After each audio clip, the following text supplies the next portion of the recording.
By far, my most popular video so far on my YouTube channel is the Chords in Open D video that I did, and I did it originally from my brother-in-law.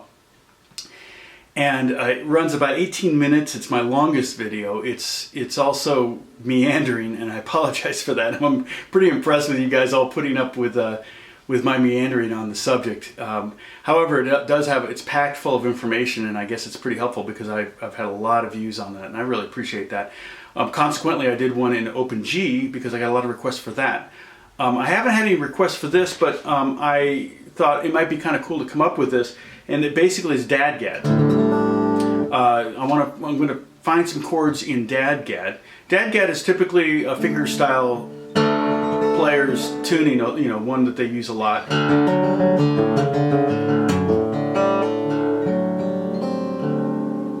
And it's a fun tuning to play in. It's got a power chord on the bottom. A lot of times you see the guys that are doing the two-hand, you know, the hammering and playing drums on the guitar and everything. They're using that tuning because you can create power chords by just hammering on. You know, this would be like a D power chord. This would be a G and an A, B power chord. And so that's kind of cool. It really works for that kind of stuff too. But sometimes you may want to have some normal chords in here. You may want to strum in Open or in DADGAD. And if that's the case, some of these chords will be helpful to be able to know how to play. And just to be able to kind of strum through some progressions maybe in the middle of a fingerstyling thing, or if you want to use some of these chords in a fingerstyle thing, I figured they might be helpful. Now, I sat down to do it and I realized, oh wow, this is hard. There's not a lot of you know, easy to play chords in DADGAD. Obviously in DADGAD we have a lot of D's and A's, so it's easy to play D chords, D minor, D major, things like that. But it's difficult to play other chords like C or F or E minor, things like that, where you, oh man, I wish I could play this chord. So some of them are going to turn into bar chords, and some of them are going to be more simple, maybe some open string chords. So just to get started, again, the notes in DADGAD are just what it says, DAD, D-A-D, GAD, G-A-D. Okay, the thing you want to notice on this, if you're used to playing in standard tuning, that the third, fourth, and fifth string are just normal. They're tuned how they always are. G, D, and A. So any chord you play in there, like an E shape, that's still E if you just stick to those three strings. If you play all the strings, you're going to notice it doesn't sound anything like an E chord. So this is movable. You can do that anywhere. And you're still going to have a major triad. If you want to make it a minor triad, you'll have to move the third string note down a fret. But that's not really the kind of chords we're talking about. We want to be able to kind of bang out most of the strings, if not all the strings. So the open chord, if you were to give that a name rather than DADGAD, you would call that a Dsus. Okay, that would be D, G, and A. And Dsus wants to resolve normally down to a D. You hear that? Okay, now the way I'm playing D here is I'm playing with the first finger on the third string, second fret, and then the third finger on the fourth fret of the fourth string. Okay, now I don't have to do that. I could just play that and it would be a 5 chord, but this allows me to get that third in there. Okay, so here's the third, the F sharp, which is on the fourth string, or you could play the F sharp up here. Keep in mind you've got 3 strings that are tuned to D.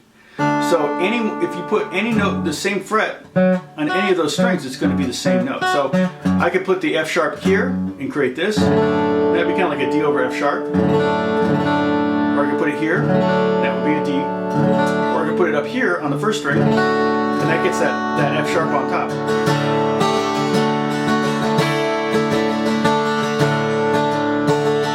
So I'm doing like a D sus. I'm reaching my pinky out here, getting this 5th fret on the first string, and then resolving that down to the F sharp, which is the 4th fret, and then I'm going down to that could be a D2 chord, but there's no third in that, so that would be called D2, no third, is one way you could call it, or just I call it D2 probably, but, and then we get the open, and that just is a D5 chord.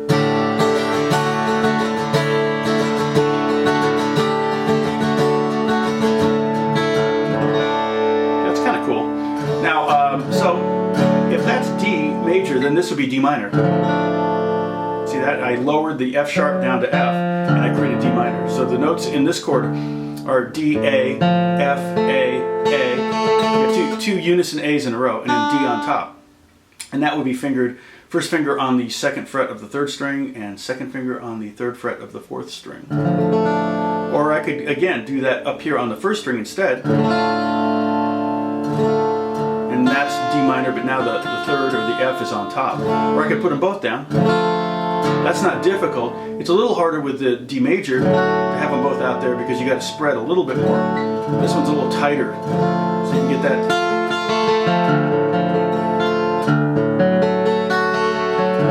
Okay, so there's a couple, let's see, a D4 chord. Now a 4 chord is kind of a name I came up with. It's kind of shorthand. A lot of times people would write D add 4th because they want the triad, the D, F sharp, A, and the G in there at the same time. See, a Dsus would be without the 3rd. So the Dsus would be this, for example, and then we would resolve that to D. But a D4 has the 4 in it and the 3rd in it. So you get this, there's the 4, the open G string is your 4, your sus note, and then here's the F sharp. So if I just put that F sharp there, and I can use any finger for that, but I'm just using my 3rd finger to kind of keep myself positionally better. That's a nice, really cool sound. I love the 4 chord. So that you can do a 4 chord in any key, but in the key of D on DADGAD, this is how you would play it. I could also put that F sharp, like I said, on the 1st string, and it would sound like this. Now instead of having a minor 2nd interval there, we have a major 7th interval here, which creates that kind of tension between the 3rd and the 4th. Okay? That's kind of cool. So that's a D4 chord. D7. D7 would be played, there's several ways. We could do a D7 where we don't even have a 3rd in it. So it'd be kind of like playing a D chord and take off this, and that would create, basically you're getting rid of the G, you put in an A in its place by placing your 1st finger on the 2nd fret of the 3rd string, 2nd finger on the 3rd fret of the 2nd string, and that gives you your C natural, which is your 7th. Okay? But if we want the 3rd, then we're going to put that F sharp in there again. And there's our pure D7. It's got the D, the F sharp, the A, and the C. So it's got 4 notes. The 7th chord has 4 notes. Or a little easier maybe would be to play it like this. It's like a little diagonal thing. 1st finger, 2nd finger, 3rd finger on the 2nd, 3rd, and 4th fret of the 3rd, 2nd, and 1st string. That's hard to say. And so that would be a D7 as well. And that's got the 3rd on top. You can do D7 sus with just adding the pinky and then go back down. It's kind of cool. Okay. So D9 we could do by, if we wanted to add an E to it, we could create a 9th chord. Okay, and so all I'm doing there is barring now the 1st finger on the 2nd fret, getting on the 4th string, the 2nd fret, 3rd string, 2nd fret, then 3rd fret of the 2nd string and 4th fret of the 1st string, and that's a D9. Or I could also play it where I'm playing it more like this, where I got the 9th on top. Okay, so now what I'm doing is open, open, and then I have 4th fret, 2nd fret, 3rd fret, and 2nd fret. And that's pretty cool. It's a nice chord. And I could get that if I wanted to sus it, or I could sus it by opening the G string. That's crazy. So that would be 0, 0, 4, 0, 3, 2.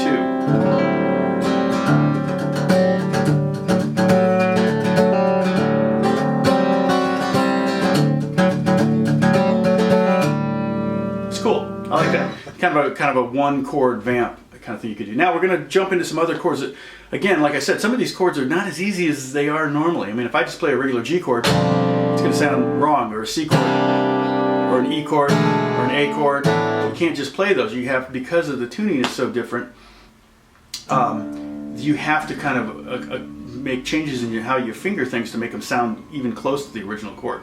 Okay, so I have a C chord that we can do that's like a C2 chord. Now keep in mind the 5th string, the 4th string, and the 3rd string are the same as the original tuning, standard tuning. So the way I'm fingering this is I'm not playing the bottom string. Starting on the 5th string, it's 3, 2, 0, 3, 0. Okay, and that is basically a C2 chord. But there's a 3rd, there's an E, but it's 2 Ds. No wait, that's a C and a D, and a G, and an E, and a C. Sometimes hard to think.